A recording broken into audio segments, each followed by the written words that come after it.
Bonjour Edgar Morin, Bonjour. c'est un immense plaisir pour moi de discuter avec vous aujourd'hui de la poésie, de votre Oui, vision de la poésie. oui. Parce que moi je vous ai découvert très tôt, quand j'avais 15 ans. Je volais déjà vos livres dans les bibliothèques des lycées. Et votre livre sur le cinéma ou l'homme imaginaire, paru en 1956. Et donc après j'ai fouillé un peu votre œuvre, je considère en tant qu'artiste la méthode comme un poème, un gros poème. Mhm. Et donc voilà, j'ai un peu exploré votre œuvre et j'y ai trouvé une part énorme et très importante mise sur la poésie. Mhm. Et pas simplement la poésie littéraire, apparemment, mais sur la poésie vécue. Oui. Et dernière chose, vous aviez comme projet, j'avais entendu ça, d'écrire un livre sur Rimbaud et sur la poésie, sur l'adolescence. Et vous avez aussi une collection, c'est Partage du savoir, je crois, non? C'est une Oui. collection où il y a une femme qui s'appelle Tracy Simpson, Tracey Simpson, qui a inauguré cette collection en écrivant un livre sur Jim Morrison, qui est un poète américain. J'ai trouvé Oui. ça super. Et cette collection, c'est vous qui l'a dirigée. Et c'est aux éditions Grasset et Le Monde, je crois. Bref, voilà. Donc, énorme place à la poésie. Et quel est votre parcours avec la poésie? Comment ça s'est passé, déjà? Ben, écoutez, le parcours et la poésie, d'abord, ça commence avec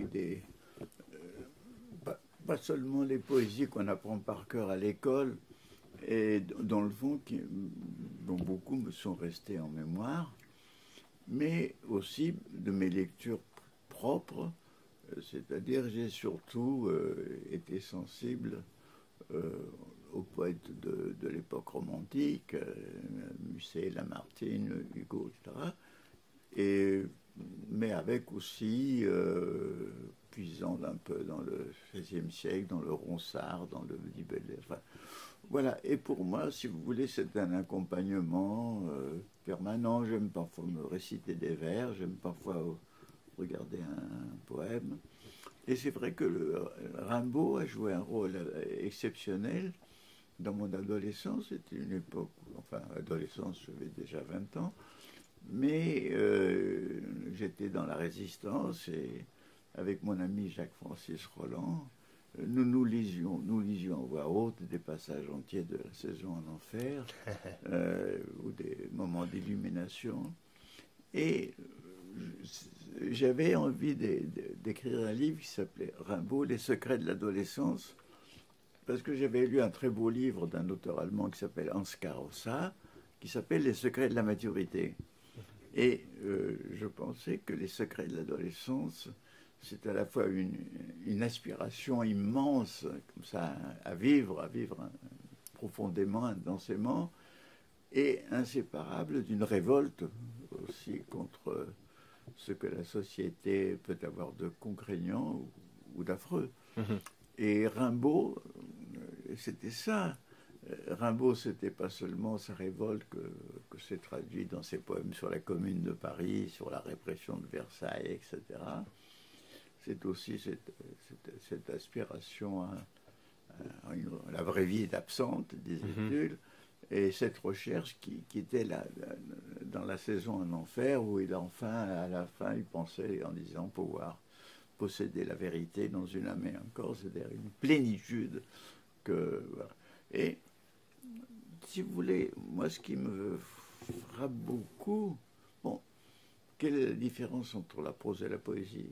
Bon, c'est pas seulement de la poésie, ce sont des vers. D'ailleurs, il y a des proses très, très poétiques. C'est que ce qui est poésie dans la littérature nous met dans un état second. Et Mhm. alors, c'est cet état second qui est très particulier, parce que euh, l'état... C'est votre téléphone, Edgar. Pas de problème. Vas-y, hein. Vas-y, y a pas de problème. Bon, je laisse tomber. Ok. Cet état, disons, c'est une sorte d'état qui comporte émerveillement, une jouissance particulière de l'esprit et qui peut arriver à avoir une force extraordinaire. Pour moi, par exemple, le premier mouvement de la 9e symphonie de Beethoven me met dans un état voisin de l'extase. C'est-à-dire que moi, je crois que, dans le fond, si on prend à l'extrême l'extase, que l'on peut avoir aussi bien dans la relation amoureuse que dans la relation mystique.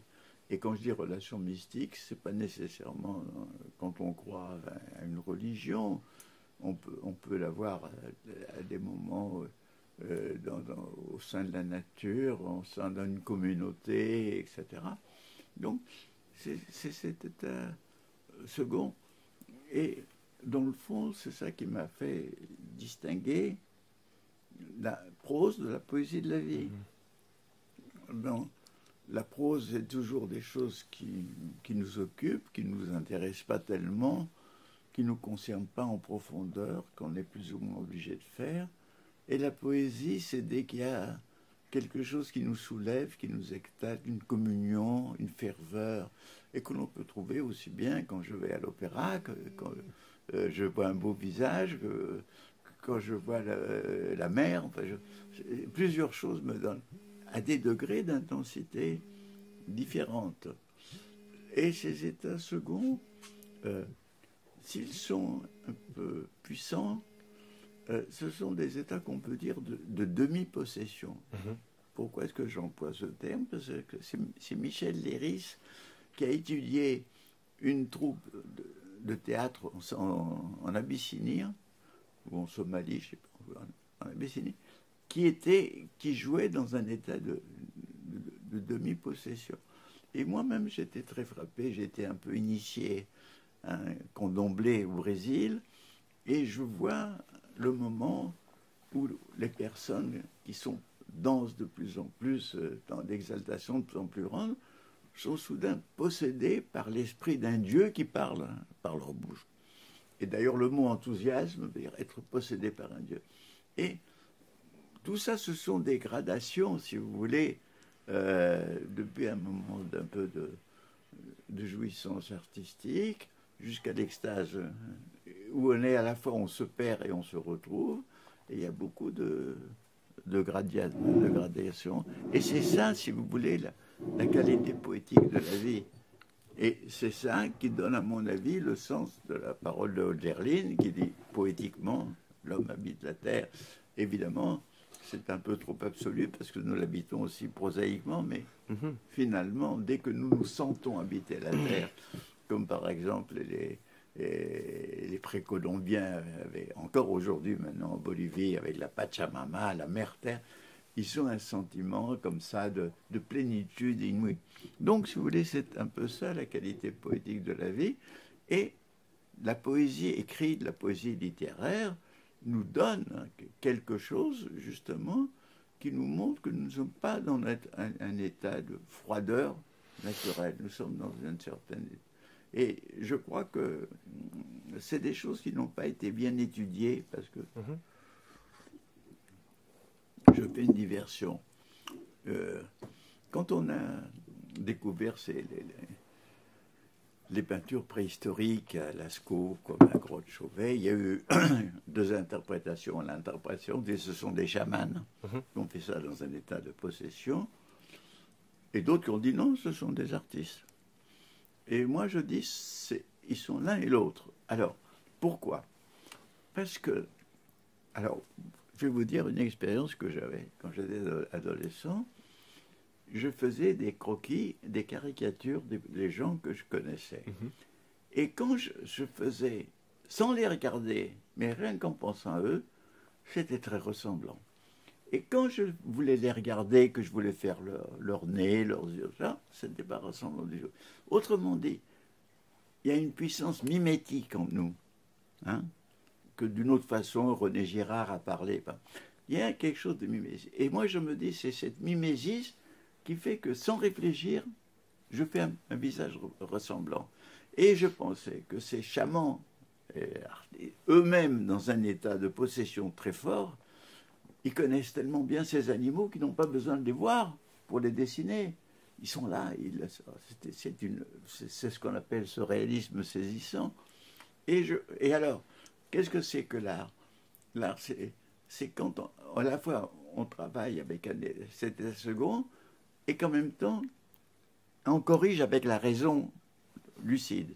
Par exemple, un peintre fait ça, puis après il fait des retouches avec sa raison, puis il reprend l'inspiration. C'est ce mélange d'inspiration et de pensée rationnelle classique. Mais il est évident que, regardez, la capacité de l'esprit humain chez certains auteurs, comme Balzac, comme Dickens, comme Proust, de faire sortir Zola, tout un univers social de leur cerveau, de leur tête.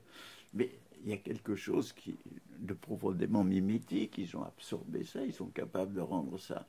Et donc, si vous voulez, là, à mon avis, la mimésis est quelque chose qui accompagne très souvent la poésie. Nous nous mettons dans un état, nous nous mettons à l'intérieur du poème que nous lisons, nous sommes voilà. Donc, si vous voulez, la poésie, c'est finalement vivre poétiquement, c'est quand même, je crois, que la chose qui justifie l'existence. Je pense que tellement d'êtres humains sont condamnés à n'avoir que quelques moments fugitifs de poésie dans la vie et d'être asservis dans des tâches prosaïques, que vraiment on peut dire que c'est une revendication anthropologique et presque politique aujourd'hui. Oui. Voilà. Et ce que je dis là, dans le fond, m'a été inspiré aussi par les surréalistes.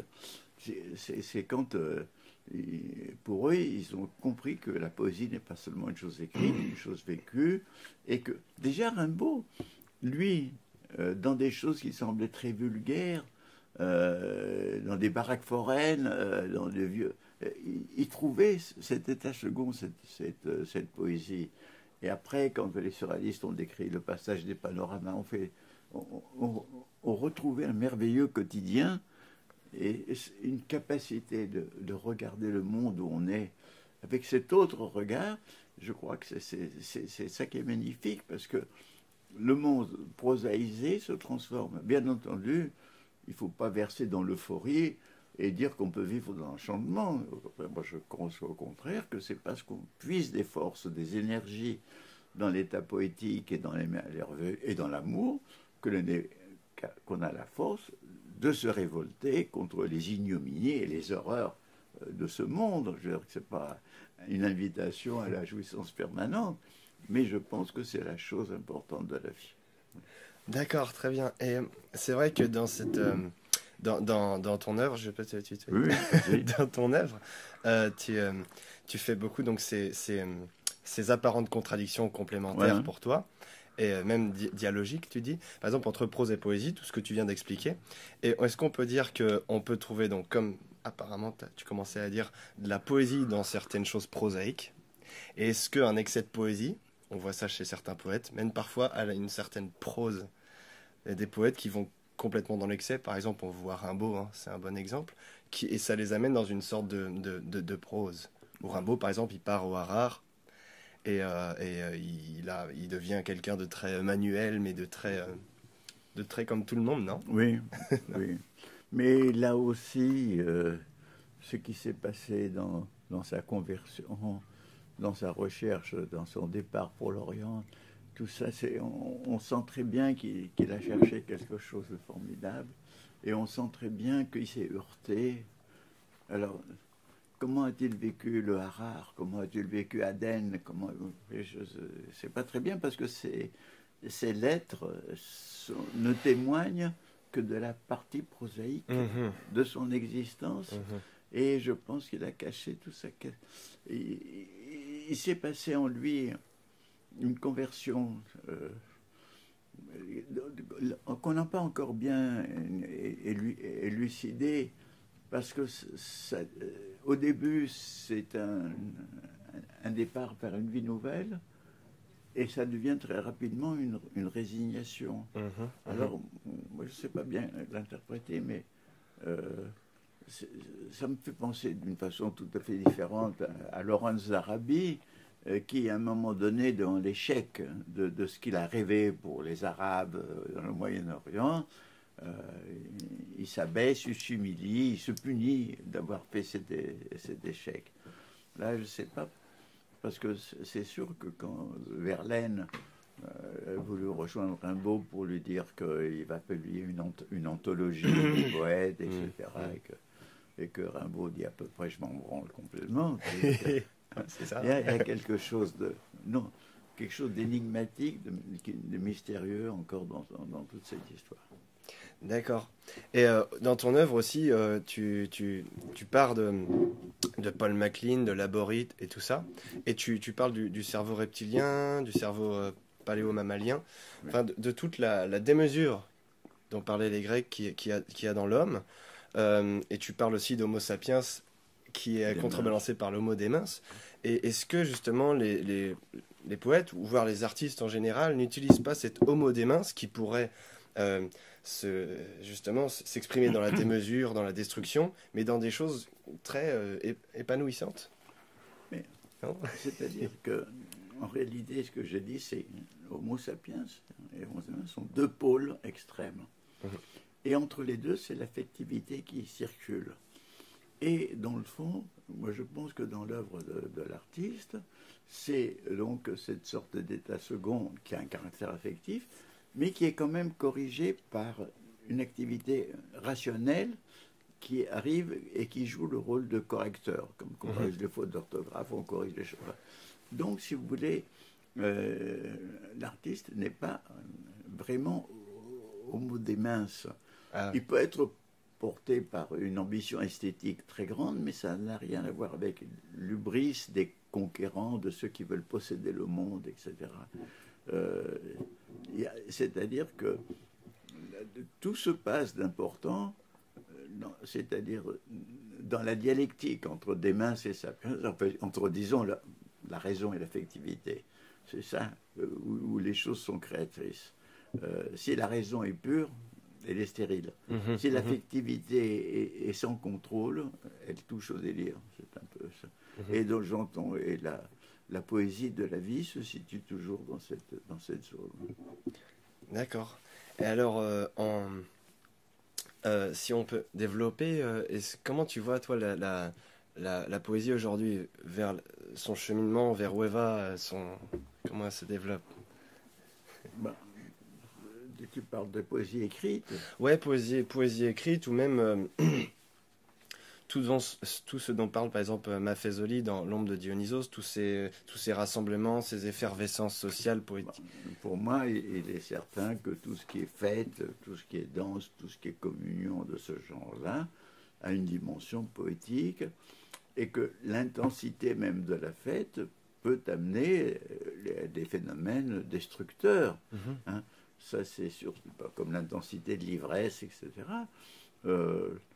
Moi, je pense qu'effectivement, l'importance de la fête, c'est surtout dans les civilisations traditionnelles où il y a une sorte de sobriété de la vie quotidienne, et qui, au moment de fête, se vient au contraire le moment de l'excès, le moment de la transgression, le moment où même toutes les règles disparaissent.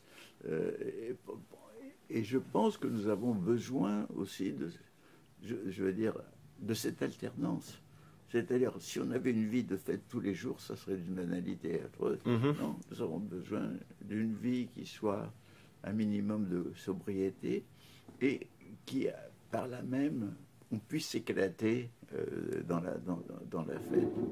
Et je pense qu'effectivement, les rêves partent. Enfin, moi, j'ai été très frappé quand j'étais en Californie dans les grandes années de la contre-culture, c'est en 69-70, de participer à des park-ins, c'est-à-dire dans des parcs, des rassemblements de dizaines de milliers de jeunes gens, avec orchestre, une solo formidable, et bien entendu, beaucoup cédaient un peu de... Avec les uns, c'était un peu de la marijuana, les autres autre chose. Enfin, il y avait même des infirmiers qui étaient là pour... là, parce qu'on risque toujours, il y a toujours un risque dans le comble de l'extase. Et donc, c'était des moments extraordinaires de communion et qui ont existé pendant un temps. Et puis maintenant, il y a eu les rêves partis, tout ça, et tout ça va toujours trouver de nouvelles formes. Ouais, tu crois que ce sera lié ou pas, ou que c'est déjà lié au développement des réseaux sociaux, d'Internet et en même temps de l'écologie, de toutes ces choses-là?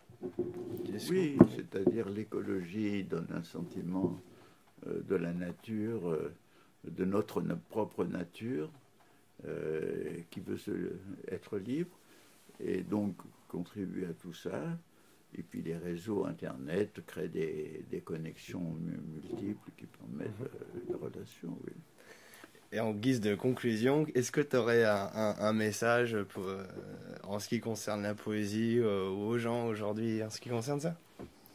Ben, mais c'est un double message parce que moi je crois qu'il y a grand intérêt quand on est jeune d'apprendre par cœur des poèmes et surtout ceux que l'on aime parce qu'ils vont vous aider. Moi, mon ami Stéphane Hessel, il savait par cœur beaucoup de poèmes et à chaque repas il en récitait un pour le plaisir des autres et pour le sien propre.